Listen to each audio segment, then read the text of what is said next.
The story begins with my grandparents, Rosetta Sherwood and William James Hall, who were medical missionaries in Korea. They were married in Seoul, where my father, Sherwood Hall, was born. My father and mother were also called to serve God in Korea, where I was born. This book, with Stethoscope in Asia, is the story of God's work through our family.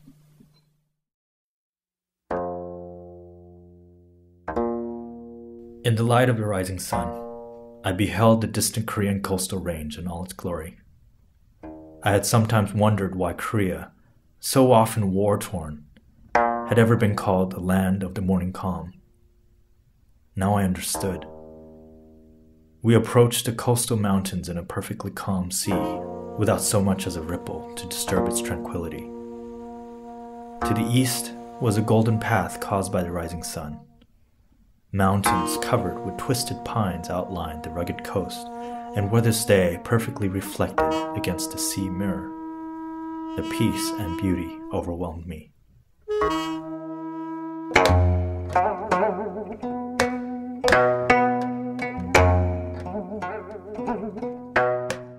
The story begins in 1890 with Dr. Rosetta Sherwood, who was sent to Korea as a missionary in her 20s. Shortly after, her fiancé William James Hall was also sent to Korea, and they were married in Seoul, where they were stationed, but their heart was for the unreached parts of Korea further north. The period of history was when Korea had just opened up to foreigners. My grandfather, being Canadian citizen, was able to go up there, and he began to explore how to open a mission station there. So they took their new baby up to Pyongyang, which was a newly opened up area where none of the missions had been allowed to actually settle. When my father was an infant, they took him up, and that started another bit of excitement, and that people up there had never seen a blue-eyed baby. So they lined up for blocks. It wasn't a new movie in town, but and to see this blue-eyed baby. They thought that was very strange. In the time that my grandfather in the 1890s was up in Pyongyang, there was a group of people who were very anti-foreign and didn't want Christianity presented in any form. It was very tense. After just a few years in Pyongyang, the Sino-Japanese War broke out. While Dr. Hall was serving the wounded soldiers in Pyongyang, he contracted typhus fever and passed away.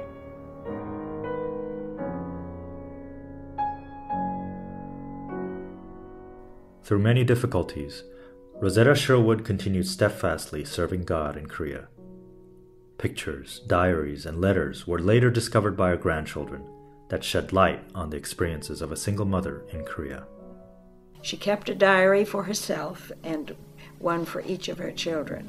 So I got to know how she was thinking as she was raising, as a widow, raising her children, and how she had to endure a great deal of emotional pain.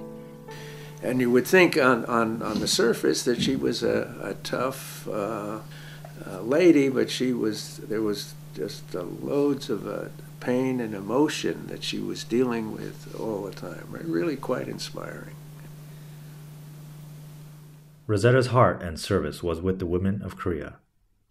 In addition to her medical work, she especially cared for those that were disabled and blind. And she started to develop a point system on her own in the Korean language to teach these blind young girls how to read things. And she developed her own system and then improved on that. And then in essence, she started the first school for the blind in Korea. she was treating a patient who came in for a burn, and her fingers were all fastened together, and she would not be eligible for marriage with that deformity. And so she decided that she would try a plastic surgery, in essence, on this woman, but she couldn't get anyone to offer some of their skin to achieve this. So she started to cut from her own skin. So people were really just astounded. And when she tried to do another one, they said, no, that's it. You're not doing any more. But apparently that news spread like wildfire. One of the comments made by the patients was that the missionaries did so much by giving sight to the blind with eye operations and new bodies by working miracles. And while the patients were recuperating in the hospital, they had opportunity to hear the gospel, and they could see the benefits for themselves of faith in Jesus.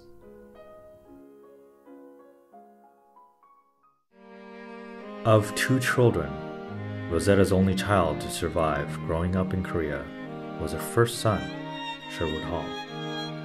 He had a very unusual childhood there, and because his father had died in Korea, and he didn't really know him, so he was being raised by other folks. The house where I was born, that's where he was delivered. One of Rosetta's students was a girl named Esther Kim Pak, who was recognized for being the first woman to be a Western-trained doctor in Korea. She was a close family friend and helped raise Sherwood from a young age. He was very, very close to her and inspired by her, and she loved him dearly. And so when she died of tuberculosis, then he determined that he was going to go back and become a doctor, specifically specialize in tuberculosis.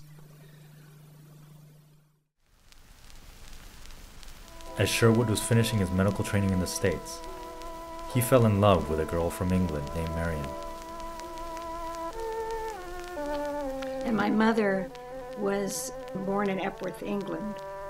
She learned about Jesus in Sunday school and felt moved to become a missionary. Then, I think, when my father proposed to her, he said, "Would you come to Korea with me?" And she was a tease, and she said, "That wouldn't be right."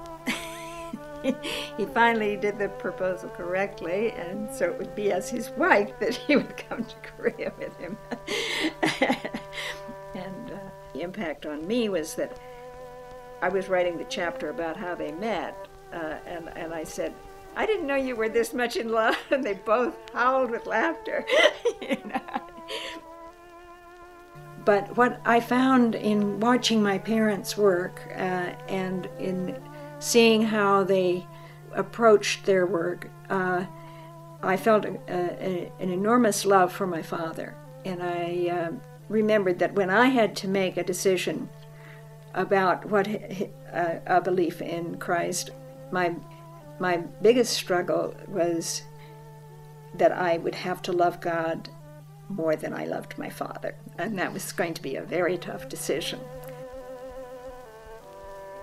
And he was a storyteller in terms of really the old-fashioned way of making a story interesting. So he would take any experience and turn it into a story. When he wrote letters, they said, "Don't, make them brief, because people are busy and they don't have time to read." My father's were always at least 4 pages long, if not 8. And he always told interesting stories within them and things that didn't seem related to the mission work itself. But then he always concluded with, after he got them totally involved in his stories, they became very, very interested in what he was doing. Herein lies the real satisfaction of life on the mission field. It makes it immensely worthwhile and marks its genuine uniqueness. You can see that you have indeed a great responsibility both to God and to suffering humanity and you will need to call upon him constantly for strength and guidance in the task he has given you. I have every confidence that you have what it takes and will serve him faithfully and loyally.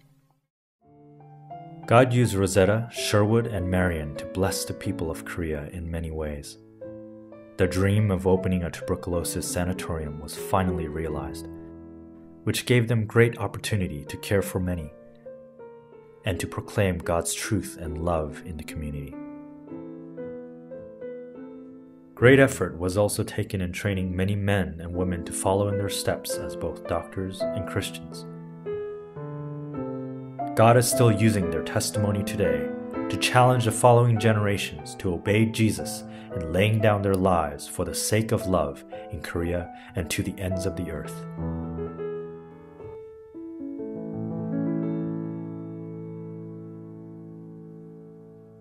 The reason I think that my father was motivated to write this book was that he really felt that people should know about Jesus Christ and what he did for us, and he wished that everyone could appreciate the richness of a missionary's life, not in monetary things, but in the fullness of helping other people and in bringing them to a saving knowledge of Jesus. As the years of his retirement went by, the author would share with his daughter and son-in-law the goals and desires that motivated him to write his story. He was eager that others would feel the excitement and fulfillment that they had found in a life of service to the Lord. He hoped that his readers might themselves want to consider embarking on a similar adventure.